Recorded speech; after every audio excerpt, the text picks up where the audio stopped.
Welcome, friends. This is Archangel.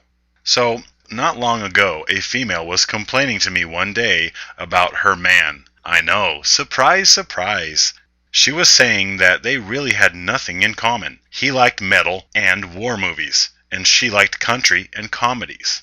I just don't understand why guys like that stuff.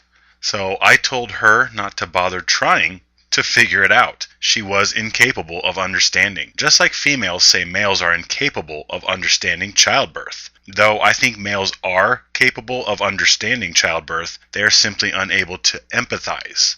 Still, females are ill-equipped to understand metal or battle scenes in movies. And of course, she did not like me telling her that she could not understand these things, because she is my superior. How dare I insult her? However, after that exchange, I really thought about these two things particularly, and the male affinity and understanding towards them. Take metal. It's hard and fast and loud, yet males find outlet for their rage in the electric riffs and thunderous drums. Now, I love metal. I really don't like the screamo type metal, where there is no lyrics, just guttural sounds coming from the vocalist. You know the stuff that sounds like... Even still, I understand this music. You see, males are devalued and abused, then discarded. This builds rage in males, especially young males, who are confronted dozens of times daily with manifestations of society's dislike and contempt for them.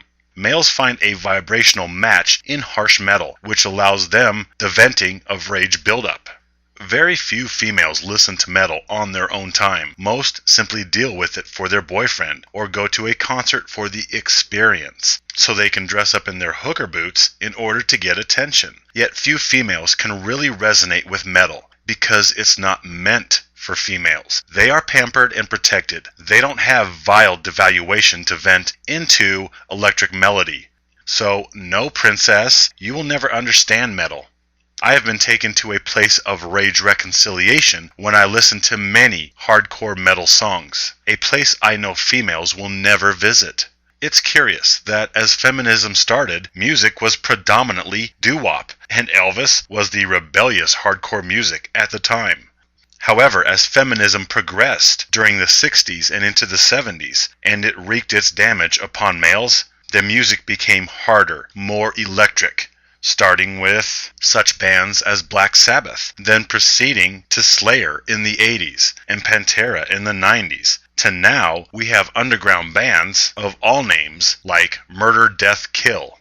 Ladies, you cannot understand males' metal need or their moshing to it. You are not dehumanized like males and do not need such a connection with other devalued males singing to your malnourished soul. You can continue listening to Pink and Taylor Swift, who sing about entitlement and pampering. That is something you can understand.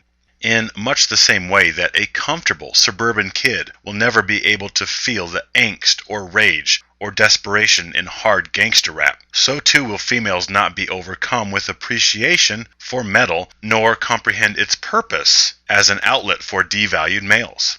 Hardcore rap serves the same purpose, and being a fan of both, I appreciate both, yet I find something in the angry riffs of an electric guitar that just hit the spot. They seem to speak to my wounds and pain without words.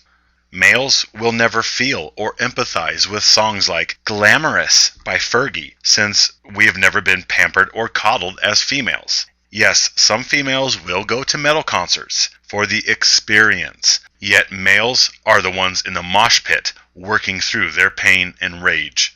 Furthermore, females cannot understand scenes of war in movies. They simply observe males warring, as they should, in order to protect and serve the womenfolk at home. If anything, females watching movies about the horrors of war, they will sympathize with the females not shown, the females implied, who are back home, the wives or girlfriends or daughters, and how the loss of this soldier, this provider, will affect them. Females cannot understand battle scenes the way males can, and hence this chick's intolerance for war movies and her preference for comedies which are there to entertain her.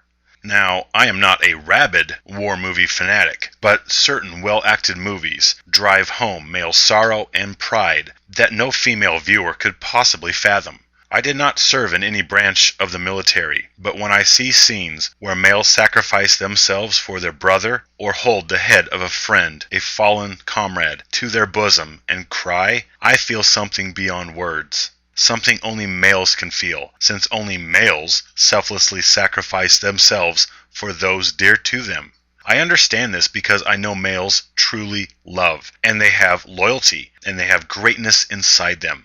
Females will simply see the same representations, and some may try to understand the loyalties and fierce bonds of brotherhood in a male's heart. However, being self-interested beings, females cannot understand, and hence their fits of yawning during emotional, intense war movies or battle scenes of any kind on the silver screen, where males sacrifice and die. When I view these scenes or read such stories, I swell with male pride over the honorable actions of my brothers, whereas females will either elicit summary judgment over the gore and horrors of war and dismiss males as violent and evil, or females will sympathize with the females at home. And females will, whether they know it or not, experience contempt for the emotion, the weakness a soldier demonstrates with his crying. Males are the providers, the sacrificers. They are not allowed weakness or emotion. Only females are allowed to be weak and helpless victims. So no, of course, you do not understand males' resonance with such scenes of brotherhood, loyalty, and camaraderie. You see, when push comes to shove, males have a caring deeper than females can know. And even though males will say that they fight for females, for the wives and girlfriends and daughters or mothers, and every other female back home, still, when the bullets fly and backs are between a rock and a hard place, most males risk life and limb for the brother next to them. They give their life without regret to the man next to them, knowing that they will never see their family or homeland again as they die on the battlefield, so that other males may forge ahead and live. This is an honor females cannot understand, since females have no love, no loyalty, no sisterhood, where they have bonds such that risking life and limb is automatic for them. Females may instinctually risk personal harm for offspring, and they may have the appearance of a sisterhood and subsequent loyalty to it. Yet they simply bolster their fellow sisters because it boosts the privilege of the collective, all of which comes back to them in the form of individual entitlements. It is support of the collective for self-interested benefit of the individual.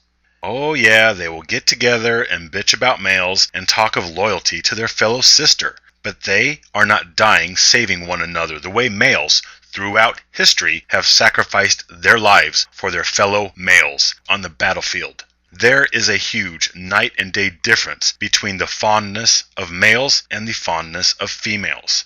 Obviously, not all males are honorable nor selfless. Some are selfish and leave their brothers hanging to save their own skin, following much the same template of societal misandry where males abandon and even abuse other males while placating gynocentrism and females in order to get a good boy pat on the head and maybe a female-assisted ejaculation once in a while. However, females are forever thinking about themselves, and they put their safety first. Yet when we see representations of cowardly males, we rebuke them.